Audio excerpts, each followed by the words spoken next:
This tutorial, we're going to be covering three things. Number one, displaying the locked on enemy's information on the player's screen, such as the actor's name and its current health. 2, homing attacks to the locked on actor, so rotating our animations towards the locked on enemy and moving the player to their position as well, both using motion warping. And third, handling combat and proper removal of the actor from the locked on state when the enemy has been quote unquote defeated. So we're going to start off by building a heads-up display for our player character, if we don't already have one. In our content drawer, we're just going to create a new widget. And we can get a new user widget. And we'll call it W_player HUD.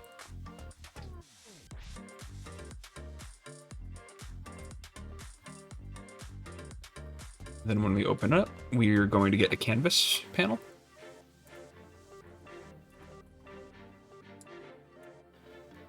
And we're going to get a vertical box.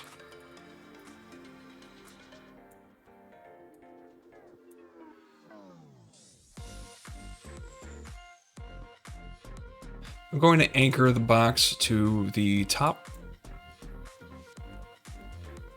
And we're going to try to center this out.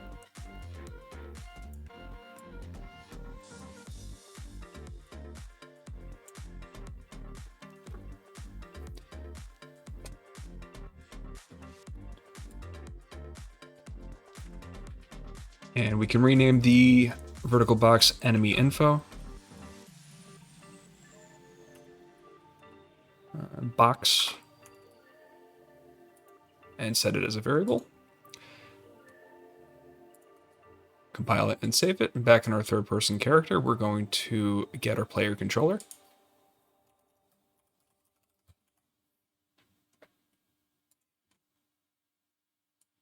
And then we're going to create a widget.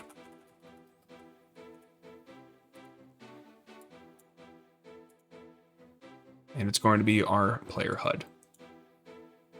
Then we can promote the return value to a variable. And we'll just call it HUD Widget.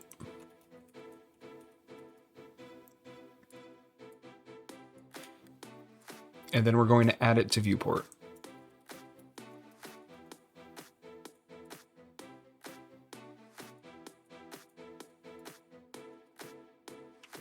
Now we're going to make a new widget. Again, widget blueprint, user widget, we'll call it W_enemy info.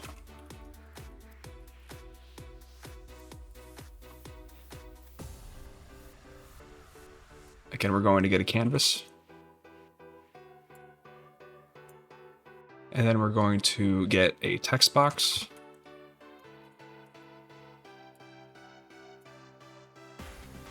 We'll anchor it to the top middle.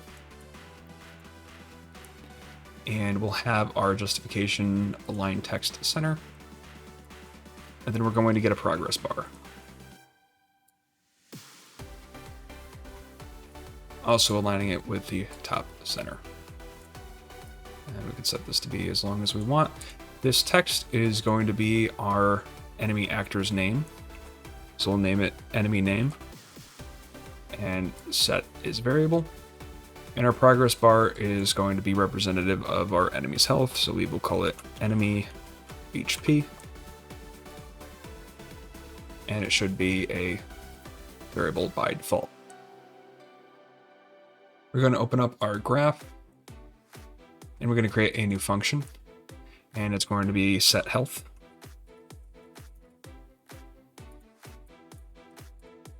And it's going to have one input, which is going to be of type float. And this is going to be our enemy actor's health.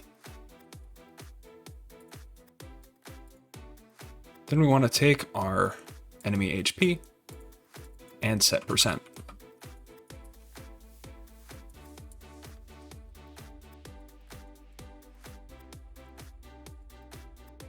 Now that we have our widgets set up, we're going to open up our BP enemy.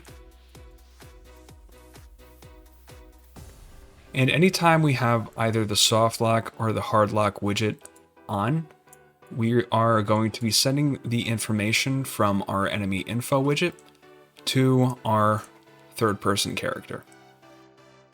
So we're going to create a widget. And the type is going to be our enemy info. And we want to promote this to a variable. And we can call it W underscore enemy info.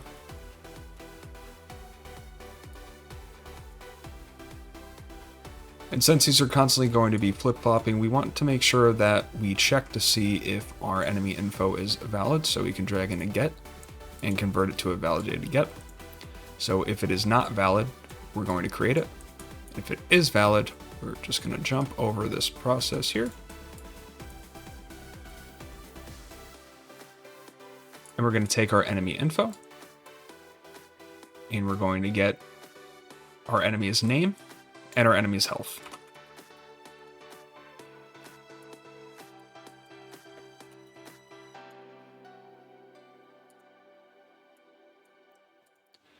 For our name, we're going to set the text. And you can have this be a variable in each one of your actors, but we're going to get a reference to self. We're going to get the display name.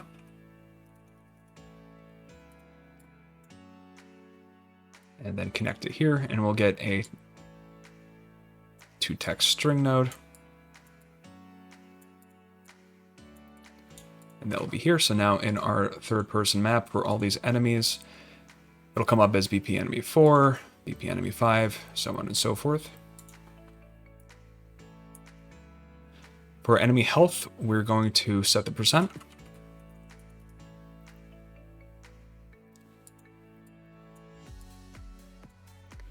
And our in percent, because again, we're not going to be making an actual combat or damage system, we're just going to promote this to a variable. And we'll just call it health. And click on the I to make it instance editable.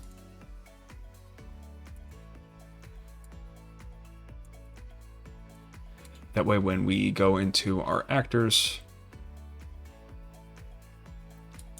we can set our actual health here.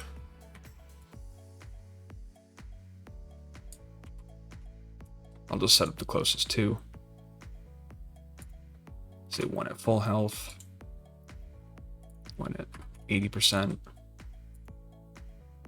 And we don't need to worry about the others for now. And then we want to take this information and we want to put it into our player HUD. So we are going to cast to our third person character. Though if you have a combat and damage system, it's very likely that you already have an interface set up for that. Just for the purposes of the tutorial, we're going to do casting because it's a lot quicker. So get player character. And we'll cast the third person character.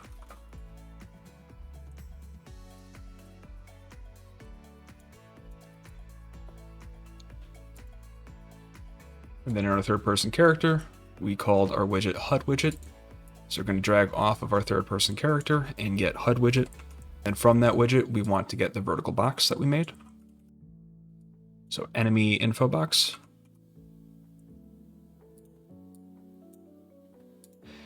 And then we want to add a child.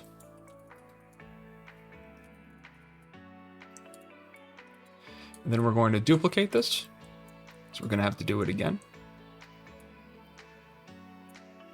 The target for each of these is going to be the enemy info, and depending on how you want this to show up, we're going to feed it both the enemy's name and the enemy HP.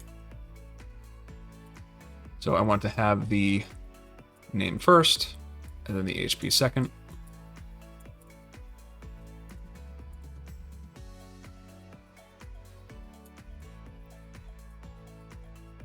And finally, we want to have this start when we are toggling on the visibility for either a soft and hard lock.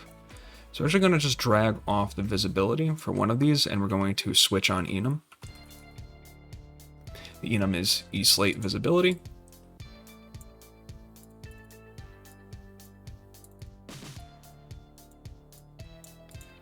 And we're also going to have to duplicate it and check it again for our hard lock widget.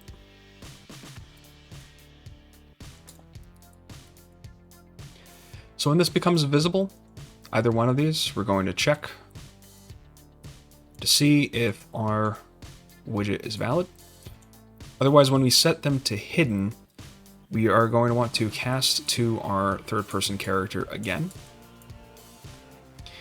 And then we're going to remove the children, so we can copy our HUD widget and our info box as well.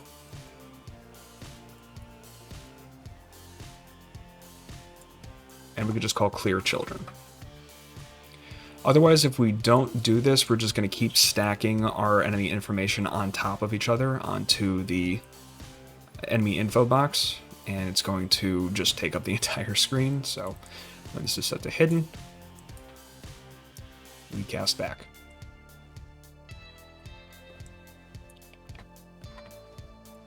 So now if we compile it and we go to our third person character, you see our BP enemy 3 is showing up. We put in our health as 0.8, so our progress bar is only 80% full. If we go over to our other actor, it switches the enemy name, removes the old enemy, and we have a full bar because that's what we set it as. We don't have any health here, but as we go down, we continue to get all the enemy's information. For this next part, we're going to be simulating combat with our enemy actors. I have a few animations that I picked up from Mixamo and converted to Unreal Engine. There's a link in the description if you just want to download these and follow along for the project. But we want to be using motion warping. So if you go to Edit, Plugins, and then type in motion warping, you want to make sure that this is checked. It'll ask you to restart, and when it comes back up, you'll have the plugin installed, or you can just go to Add and type in motion warping and add it to your character. So we're going to start with our first animation. We're going to get a keyboard event, and I'm just going to bind it to left mouse click. We're going to drag in our motion warping, and we're going to type in add or update warp target, and we want location and rotation. Now we need to set something in the location, otherwise it is going to drag our character to 000 on the map. For our first animation, we're going to be using this uppercut montage. So we don't want our character to move. So we're going to get our actor's location.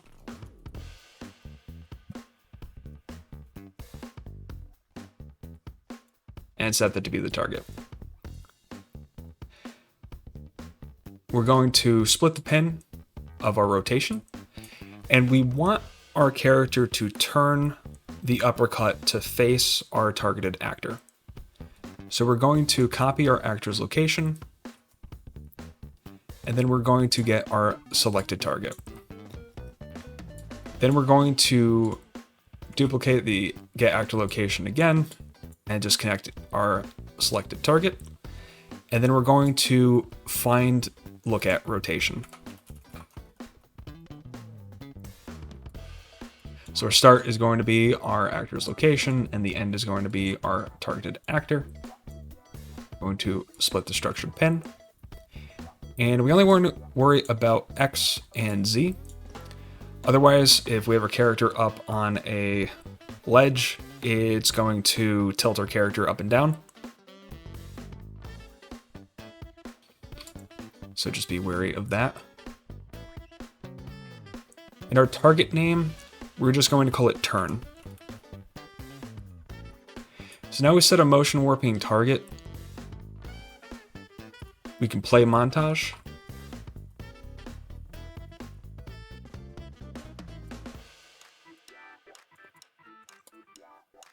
Our in-skeletal mesh component is going to be our character's mesh. The montage that we're going to play is the uppercut montage. And in that uppercut montage, we need to have a notify for our motion warping. Otherwise, it's just going to play the animation. So in our notifies, we can right click, add notify state, motion warping. And it's going to run from when we start our notify to when we end notify. So we want our character to turn Maybe we start right here, around frame 8. And then we'll end it around frame 14.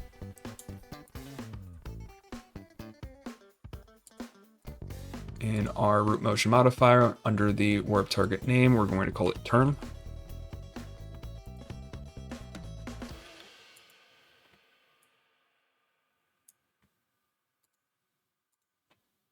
Now, when we don't have anything targeted and we play the animation, we don't have a target, so it's going to turn to 0, 0, 0.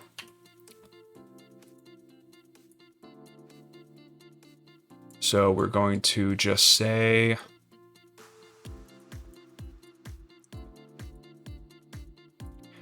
we're actually going to disconnect our pins here, and instead we're going to make rotator and connect X and Z. We're going to recombine the structured pin, and then we're going to get our actor's rotation.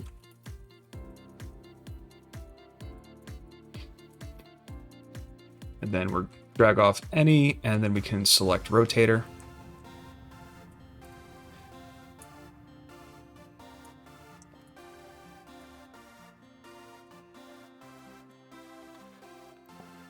And we're going to check to see if we have a selected target, so we can drag in selected target, type in is valid,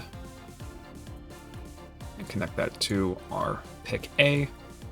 So if we do have a selected target, we're going to use the rotator for our lock on, and if not, we're just going to use our actor's rotation, and then we can connect that to our rotation point. That way our animation is going to just play. But if we have an enemy soft locked, so your character is turning, we may want to have the actor turn a bit faster. We can also increase the state in which it will begin rotating.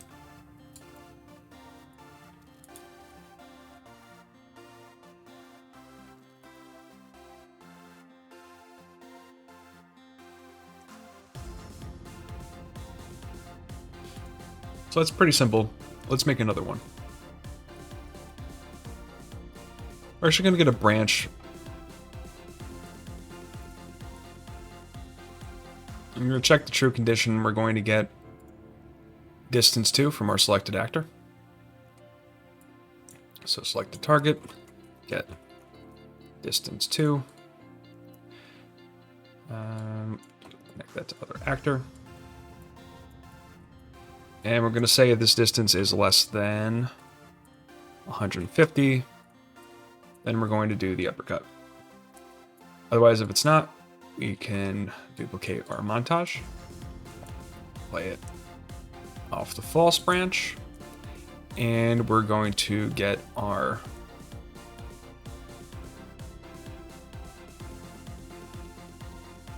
flying kick. So we're going to have our character turn. We're also going to launch our character towards the enemy target. So off in our third person character, again, we're going to select our flying kick and connect it into the montage. And we want to make another warp target.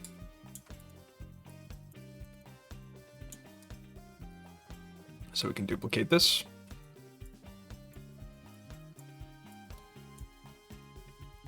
And this one, we're going to name it Launch.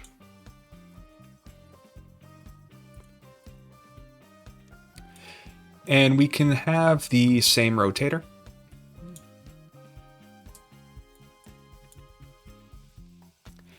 And we're going to take the actor's location of our selected target.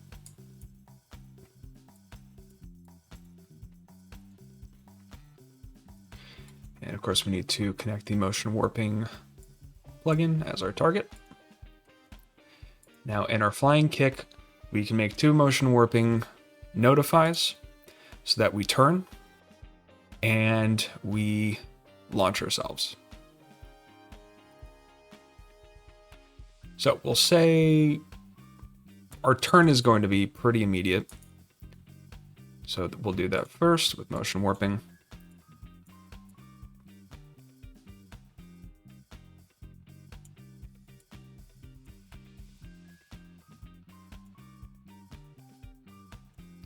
We'll try frames 1 through 6. Want the name to be turn. And then we're going to make another notify. And this is going to be a launch.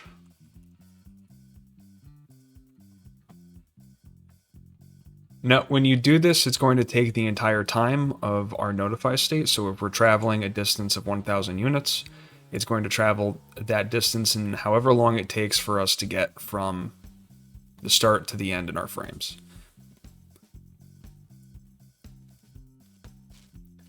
So I'm going to add a new notify track because we're going to have some overlap here. The character is launching up until about right here.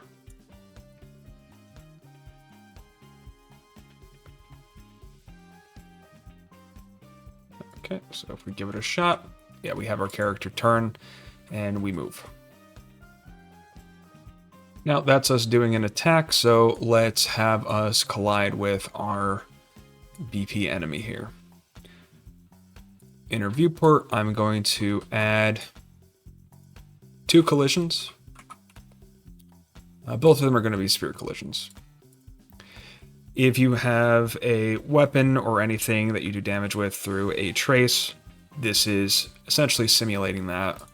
Our first sphere is going to be our hand. And then our second sphere is going to be our foot. And our kicking montage is done with our left foot. So the foot, we can parent socket that to.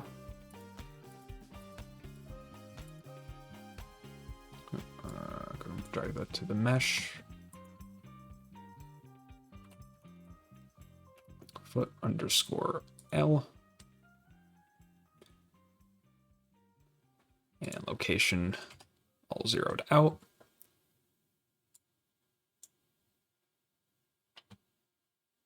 And our uppercut is also with our left hand. So zero that out and change the parent socket to hand underscore L. Sphere radius, we're just going to cut that down a small bit.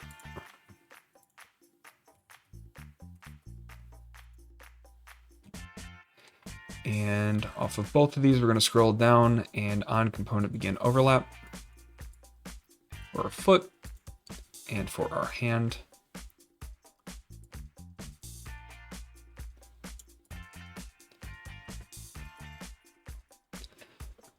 So with our sphere and hand, we're basically going to do the same thing. So I'm just going to make a custom event.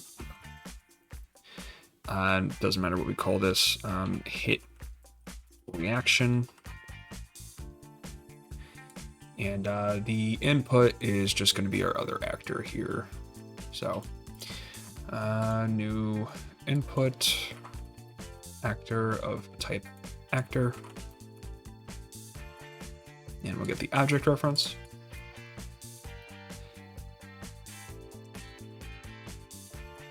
And then we can call hit reaction. And our other actor is going to be our actor. And we'll copy and paste it over to our hand. So if both of these are hit, we are going to cast to our BP enemy. Now we could also use a interface if you already have one set up for a damage system, or whatever you want to do to control death effects for your actor, but just for the sake of this tutorial, it's much easier to do casting. So cast to BP enemy. And we're going to get the mesh.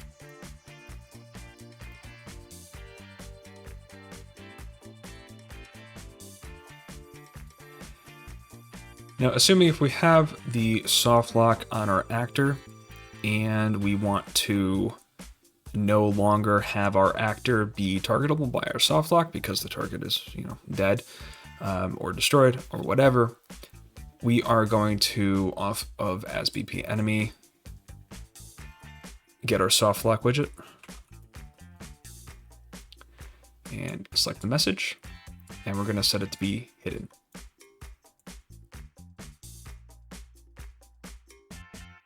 And if our enemy is hard locked, we can just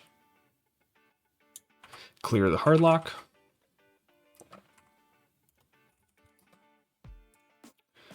Because we no longer have a hard locked actor, so we want to set it back to our soft lock. So that'll take care of the widgets and our lock-on systems. Now, what do we do with the actor? Well, we could have our actor ragdoll. So we're going to take our mesh and we're going to set collision enabled. And you can either have it be physics only or collision enabled, just as long as we get that physics query.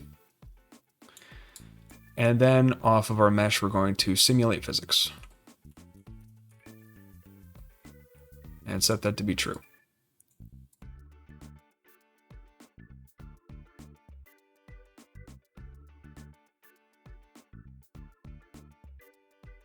We need to, as soon as we hit, before we close the soft lock, we need to make sure that this enemy cannot be set as a target. So in our can be target, we have this can be target variable here. We need to set this to be false.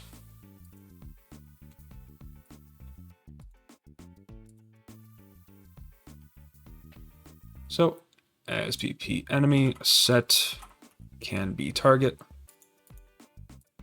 and leave it unchecked. Now this will no longer be targeted by our soft lock. If it has the lock already on it, then we hide it. If we're hard locked, we end the hard lock, and then we go into ragdoll. So now with our hard lock, it's fine. With our soft lock, also fine. And it immediately goes to the next viable actor in our range. So we're good there. And as a bit of dramatic flair, depending on which one we hit, we want to have a, we'll say launch character event. So we're going to launch our character. Now we can't just say other actors, so we need to put it into our cast.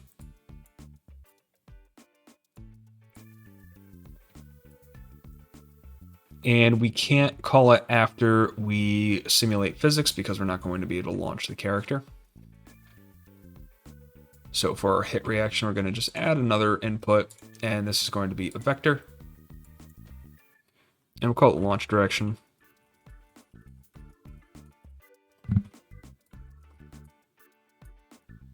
And connect that right in with our launch velocity.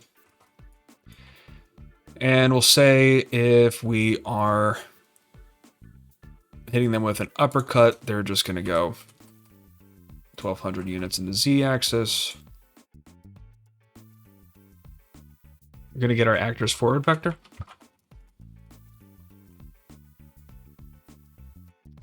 And we're going to multiply that. Convert this to an integer, and we'll just say 500. And connect that to our launch direction. And make sure that that target is BP enemy. And this is going to run concurrently, so when we hit launch our character and then we immediately set physics, the character's not going to go anywhere, so we just need to get a small delay. And it could be like 0.1.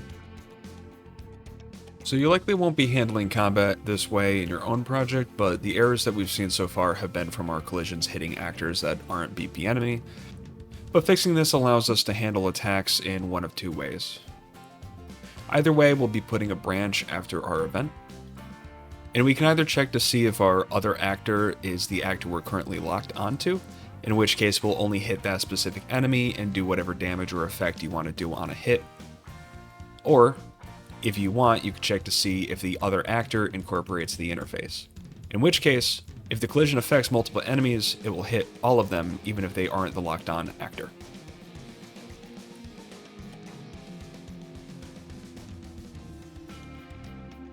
Whichever way you want to incorporate this into your project, it is imperative that you set these 3 nodes in this order.